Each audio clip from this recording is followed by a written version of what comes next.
Good morning guys, Radhe Radhe. मेरा नाम है Kamini. Welcome back to my new blog. मैं आ गई हूँ अपने मंदिर में पूजा करने, दिन की शुरुआत करने। एक्चुअली दिन की शुरुआत अगर भगवान जी से हो तो पूरा दिन काफ़ी अच्छा जाता है, मेरा तो ऐसा मानना है। इसलिए मैं हमेशा पहले पूजा करती हूँ, उसके बाद अपने दिन की शुरुआत करती हूँ, उसके बाद ही सारे काम अच्छे होते हैं। फिर पूजा करके मैं अपनी चीकू की आ गई थी चोटी बनाने। एक्चुअली मुझे ना ये ना 2 चोटियों में बहुत अच्छा लगता है, इसलिए मैं इसकी 2 चोटियाँ ही बनाती हूँ मोस्टली। दीदी भी इसकी 2 चोटियाँ बनाती हैं, उनको देख के मुझे ऐसा लगा कि अरे मैं 2 चोटियाँ बनाऊँ। फिर उसके बाद हम नाश्ता करने आ गए थे। आज दलिया बनाया था मम्मी ने और आलू की सब्ज़ी बनाई थी। रोटियाँ बाद में बनाएंगी वो। पापा के पेट में थोड़ा सा दर्द हो रहा था तो उन्होंने बोला चलो दलिया बना दो मेरे लिए। तो दलिया बनाया। फिर मैंने कहा अब हमारे लिए क्या ही अलग बनाओगे, हम भी दलिया ही खा लेंगे। कभी कभी खाना चाहिए, दलिया हेल्दी होता है। और चीकू भी खा लेता है तो उसको भी बस खिला रहे हैं, चीकू को भी दलिया खिला रहे हैं। पर उसके तो ड्रामे ही नहीं चालू हो जाते हैं ना कि नहीं खाना नहीं खाना, ऐसे करता रहता है ना ये। बहुत परेशान करते हैं बच्चे खाने के लिए। फिर हमने बातें की, टीवी देखा और साथ में दलिया खाया। फिर इसके बाद हम नाश्ता करके, ये चीकू चीकू कर रहा है अपने नाना से नमस्ते। नाश्ता करके फिर हम जाएंगे पार्लर। आज ना स्मूथनिंग है पार्लर में तो काफ़ी टाइम लग जाएगा हमें वहाँ पर। उसका काफ़ी लॉन्ग प्रोसीजर होता है। फिर हम तैयार होके आ गए थे अपने पार्लर में।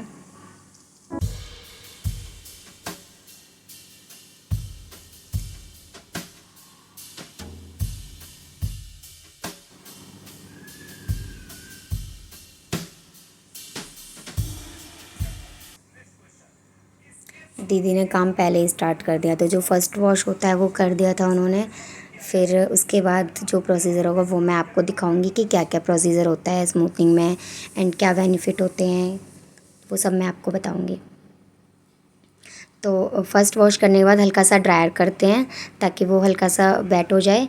उसके प्रॉपर नहीं सुखाते हैं इसको, क्रीम लगाने के लिए प्रॉपर नहीं सुखाते हैं, हल्का सा ही उसको सुखाते हैं। फिर हम उसको क्रीम अप्लाई करेंगे। वन वन सेक्शन लेके, छोटा छोटा सेक्शन लेके ये क्रीम एप्लीकेशन होती है। यहाँ पर चीकू भी खेल रहा था, याई याई मस्ती कर रहा था, गुगली मुगली कर रहा था, चेयर को घुमा रहा था। तो दीदी ने क्रीम लगाना स्टार्ट कर दिया है। और गाइस, कभी भी स्मूथनिंग आप लोग कराओ तो हमेशा ध्यान रखना कि क्या प्रोडक्ट यूज़ कर रहे हैं, क्या नहीं कर रहे हैं, तो उन सब चीज़ों का आपको ध्यान रखना है। और कभी भी स्केल से नहीं लगता है ये प्रोडक्ट, क्योंकि स्केल से क्या होता है, ये केमिकल ही होता है स्मूथनिंग।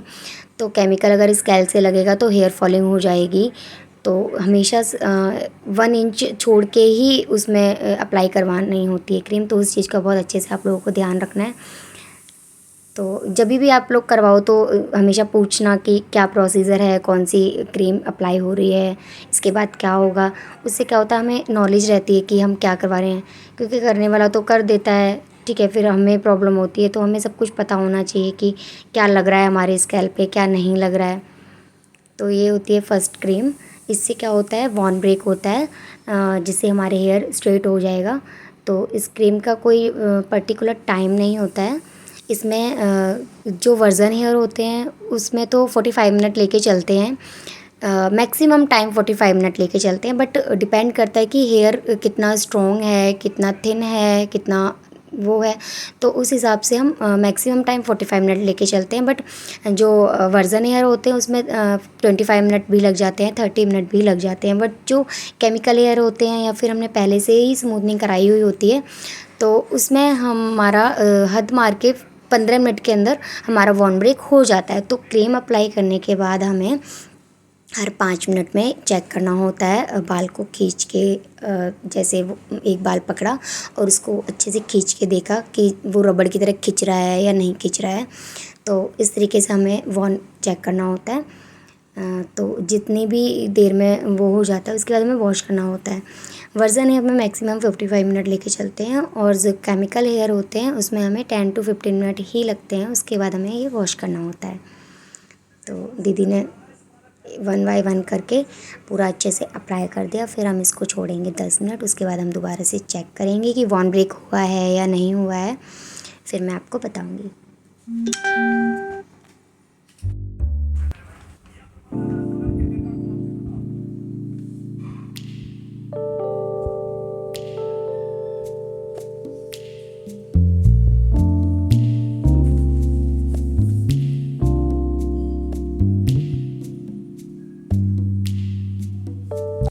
वॉश क्रीम अप्लाई होने के बाद 15 मिनट में वॉन ब्रेक हो गया था। 14 या 15 मिनट में वॉन ब्रेक हो गया था। फिर उसके बाद वॉश किया और ये ड्राई किया। उसके बाद हम प्रेसिंग करेंगे। प्रेसिंग करने का गाइस बहुत लॉन्ग प्रोसीजर होता है, क्योंकि अगर हम जैसे हम नॉर्मल प्रेसिंग करते हैं वो प्रेसिंग नहीं करनी होती है। इसमें एक एक बाल को अच्छे से दबा के और बहुत पतली लेयर लेके प्रेसिंग करनी होती है। तो प्रेसिंग में कम से कम नहीं तो 1.5 घंटा तो लगना ही होता है। 1.5 से 1.25 घंटे लग जाते हैं लॉन्ग हेयर होते हैं तो। और मैम के बहुत लॉन्ग हेयर थे और लॉन्ग के साथ साथ उसमें वॉल्यूम भी बहुत ज़्यादा था, तो हमें काफ़ी टाइम लग गया था। 1 से 1.5 घंटा आराम से लग गया था। ये सबसे लॉन्ग टाइम होता है इसमें ना। करवाने वाला ज़्यादा थक जाता है, बिकॉज़ मतलब पूरा कंटिन्यू बैठना होता है।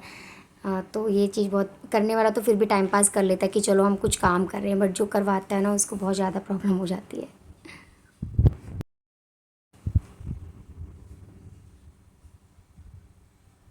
1 वीक से ऊपर हो गया है, मेरा गला अभी तक ठीक नहीं हुआ है।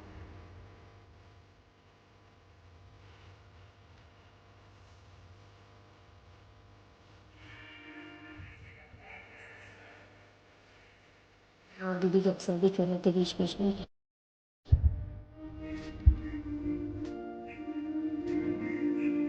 और चिकू सो गया था इसलिए बड़ी शांति से वो रखी थी, तो फिर हम अपना काम आराम से कर पाते। दीदी भी चली गई थी मार्केट में कि चिकू सो गया, चलो लेके आए।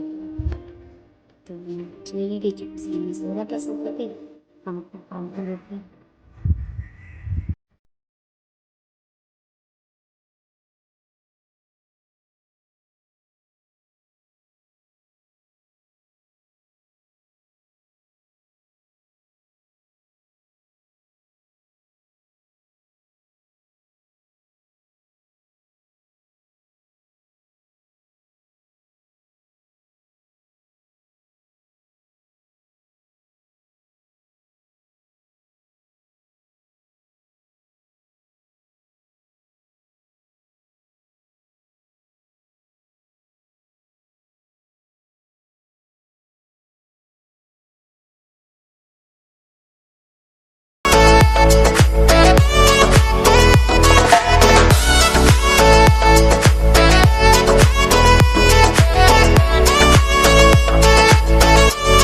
फिर मैं थक गई थी, मैंने कहा इसने आप पकड़ो, फिर इसने थोड़ी देर पकड़ी थी बालों को।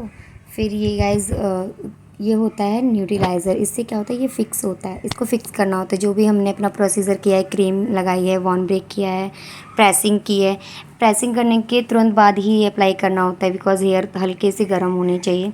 और ये वाला जो प्रोसीजर है ये बहुत हार्ड होता है कि इसमें ना गर्दन ज़रा सी भी मूव नहीं करनी होती है, बिल्कुल बिल्कुल सीधा बैठना होता है। और ये इसको बोलते हैं न्यूट्रीलाइज़र, इसलिए इसको बहुत अच्छे से फ़िक्स करना होता है। ये फ़िक्स का काम करता है। तो हमने ये लगा दिया और बिल्कुल इसका टाइम भी कोई नहीं होता, बस 10 मिनट रखना होता है। फिर इसके बाद इसको हम वॉश करते हैं। और गाइज़ ये दोनों जो प्रोसीजर होते हैं ना, दोनों जो वॉश क्रीम का, ये बिना शैम्पू के करते हैं। इसको जस्ट क्रीम को निकालना होता है, देन इसके बाद इसमें मास्क अप्लाई करना पड़ता है दोनों टाइम। मास्क अप्लाई इसलिए करते हैं ताकि हमारे हेयर ब्रेक ना हो और इसमें स्मूथ बने रहें। कंडीशनर नहीं लगाते हैं, बिकॉज़ कंडीशनर से क्या होता है कि हमारे स्कैल्प पे कंडीशनर जम जाता है और फिर डैंड्रफ हो जाता है, और डैंड्रफ हो जाने की वजह से वो हेयर फॉलिंग हो जाती है। इसलिए हमेशा मास्क ही अप्लाई करना चाहिए हमें। नॉर्मल भी हमें कंडीशनर नहीं, डेली वेज में भी अप्लाई करना चाहिए, हमें एक मास्क ही लगाना चाहिए। उसके बाद हमने ड्रायर करना स्टार्ट कर दिया था। ड्रायर अच्छे से बालों को सुखाना होता है इसमें। इसमें एक भी बाल ना गीला नहीं रहना चाहिए, इसलिए सेक्शन वन वन सेक्शन लेके ना हमें अच्छे से ब्रश से इसको सुखाना होता है। स्ट्रेट ड्रायर बोलते हैं इसको, स्ट्रेट ड्रायर करना होता है ताकि एक भी बाल अंदर से गीला ना रहे। इसको प्रॉपरली हमें सुखाना होता है।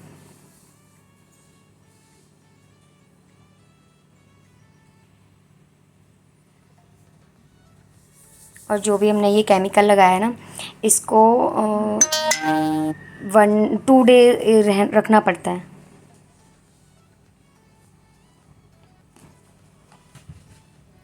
और ये रहा हमारा फाइनल रिज़ल्ट। बहुत मेहनत के बाद अगर अच्छा रिज़ल्ट आ जाए तो काफ़ी अच्छा लगता है। आज का ब्लॉग करते हैं हम यहीं पर एंड। अगर आपको हमारे ब्लॉग अच्छे लगते हो तो please subscribe and share me. Bye bye. Comment